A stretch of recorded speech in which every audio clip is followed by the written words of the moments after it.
मैं अल्लाह मुझे जब तक जिंदा रखेगा, हम सीमांचल की लड़ाई लड़ते थे, लड़ रहे हैं और इंशाअल्लाह ताला लड़ते रहेंगे।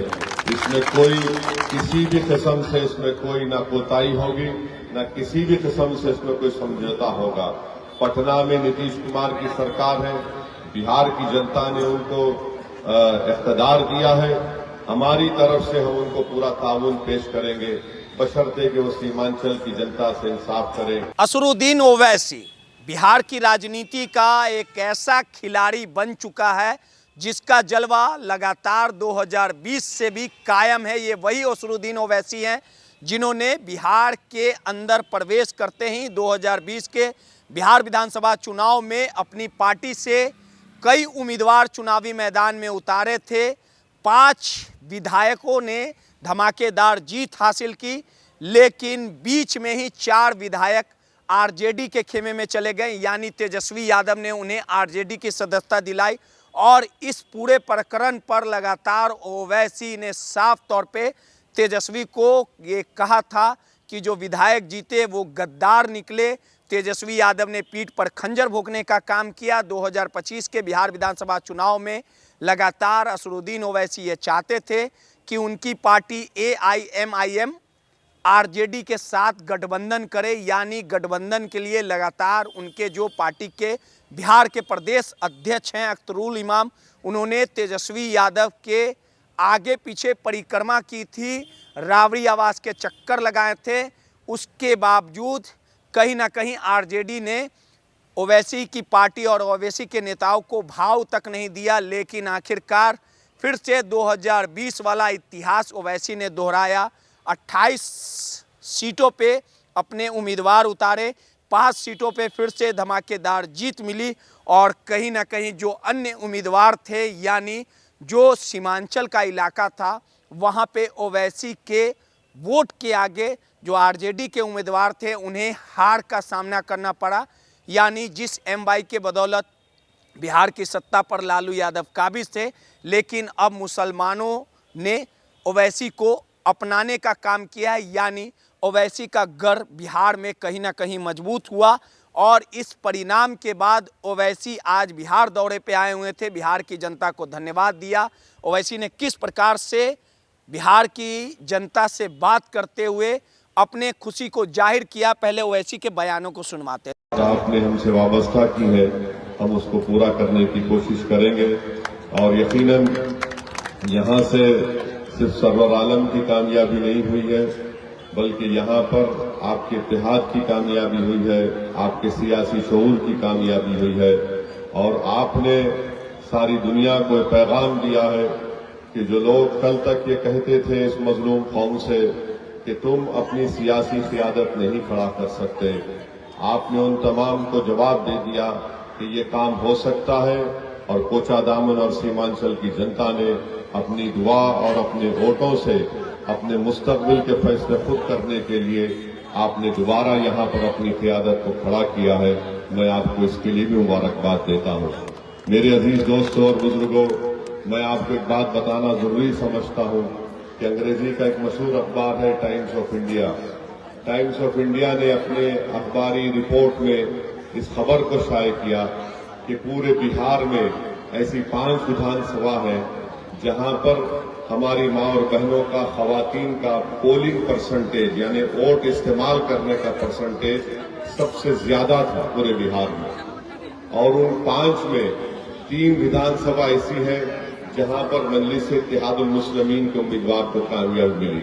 सबसे पहले कोचादामन, दूसरा अनूर और तीसरा बैसे। तो मैं कोचादामन की हमारी माँ और बहनों का भी दिल की गहराइयों से शुक्रिया अदा करता हूँ कि आपने निकलकर अपने वोट का इस्तेमाल किया। और यकीनन आप तमाम ने पहले से ज्यादा मजलिस के उम्मीदवार के हक में अपने वोट का इस्तेमाल किया। मैं आप तमाम का शुक्रिया अदा करता हूँ। और जैसा कि अभी मौलाना ने अपनी तकरीर में कहा कि अल्लाह के रसूल सल्लल्लाहु अलैहि वसल्लम ने इरशाद फरमाया कि जो इंसानों का शुक्र अदा नहीं करता वो अल्लाह का शुक्र अदा नहीं कर सकता। तो मैं आपका शुक्रिया अदा कर रहा हूँ। और इंशाअल्लाह ताला ये 5 विधायक जो कामयाब हुए हैं, ये न सिर्फ अपनी अपनी विधानसभा में आपकी तकालीफ को दूर करने का काम करेंगे, बल्कि सीमांचल की इंसाफ की लड़ाई भी लड़ेंगे। और सीमांचल से इंसाफ होना जरूरी है। अल्लाह ने इस सरजमीन में बेपनाह नेमतों से नवाजा है। यहाँ पर पानी है, यहाँ पर क्या क्या नहीं उगता। यहाँ पर चावल है, अनानास है, चाय है, मक्का है और ये सब चीजें यहाँ पर उगती है। जरूरत इस बात की है कि अगर पूरे इखलास के साथ अगर यहाँ पर काम किया जाएगा तो ना सिर्फ आवाम की मदद मिलेगी, ताउन मिलेगा, बल्कि अल्लाह की तरफ से एक नुसरत भी यहाँ पर हम तमाम को मिलेगी। तो हम उम्मीद करते हैं कि इंशाअल्लाह ताला ये 5 विधायक इस बात का खास ख्याल रखेंगे कि यहाँ की आवाम ने बड़ी उम्मीदों के साथ हमको वोट दिया है, पतंग छाप के नाम पर वोट दिया है। और इंशाअल्लाह ताला जैसा मैंने आपसे वादा किया था कि 3 और 6 महीने के दरमियान में इंशाअल्लाह मैं भी आता रहूंगा। कभी कोचा दामन में आकर यहाँ पर हम मुलाकात करेंगे, कभी ठाकुर बहादुरगंज में, तो कभी अमूर बैसा में यहाँ पर हम जाएंगे ताकि आपकी तकलीफ महसूस भी कर सके और हमारे विधायक से हम पूछ सके कि किस तरह का डेवलपमेंट का काम करवा रहे हैं। और मैं सरवर बाबू से कहना चाहूंगा कि कोचा दामन विधानसभा में उनको डिग्री कॉलेज गवर्नमेंट से मिलकर, गवर्नमेंट से नुमाइंदगी करके यहाँ पर कोचा दामन में मंजूर कराना है। ये बहुत जरूरी है कोचा दामन में डिग्री कॉलेज का। और हमारे बहादुरगंज में अल्हम्दुलिल्लाह जमीन मिल चुकी है। मुझे यकीन है कि तौसीफ आलम साहब उसको अमली जामेनामा पहनाकर उस बिल्डिंग का काम जल्द से जल्द शुरू करवाएंगे। और साथ ही साथ मैं और अख्तर भाई जो बिहार प्रदेश के हमारे अध्यक्ष भी हैं, सदर भी हैं और अमूर के MLA हैं, रुकन असम्बली हैं, हम पूरी कोशिश करेंगे कि अलीगढ़ मुस्लिम यूनिवर्सिटी के कैंपस के ताल्लुक से जो एडमिनिस्ट्रेटिवली जो मुश्किलात हैं और उसको दूर करने के लिए इंशाअल्लाह ताला हम पूरी कोशिश करेंगे। बहरहाल जो मैंने आपसे वादा किया है कि मैं, अल्लाह मुझे जब तक जिंदा रखेगा, हम सीमांचल की लड़ाई लड़ते थे, लड़ रहे हैं और इंशाअल्लाह ताला लड़ते रहेंगे। इसमें कोई किसी भी किस्म से इसमें कोई ना कोताही होगी, ना किसी भी किस्म से इसमें कोई समझौता होगा।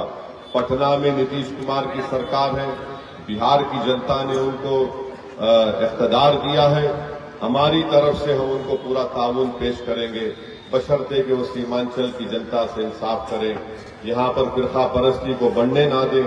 और इंसाफ अगर जब बात मजलिस करती है तो सिर्फ मुसलमानों से नहीं, बल्कि सीमांचल की सरजमीन पर हमारे हिंदू भाई भी रहते हैं, दलित भाई भी रहते हैं, आदिवासी भी रहते हैं।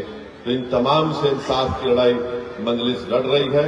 मैं आप तमाम का शुक्रिया अदा करता हूं कि आप इतनी बड़ी तादाद में यहाँ पर आए और इंशाअल्लाह ताला मुझे यकीन है कि आप तमाम की वाबस्तगी, आप तमाम की दुआओं से हम वो पूरा काम करेंगे जिसका हमने आपसे वादा किया। सीमांचल की जनता जिंदाबाद, मजलिस इत्तेहाद मुस्लिमीन जिंदाबाद। सलाम अलैकुम। तो आपने साफ तौर पे सुना कि बिहार में ओवैसी का कद बढ़ते जा रहा है। अब देखना दिलचस्प होगा कि ओवैसी के बढ़ते कद से और मुसलमान के कोर वोटर जो RJD को माना जाता था, उसमें ओवैसी लगातार सेंधमारी कर पाएंगे और भी उनका कद बढ़ेगा। ये तमाम आने वाले समय में देखना दिलचस्प होगा। नटराज न्यूज़ के लिए रोहित कुमार की रिपोर्ट।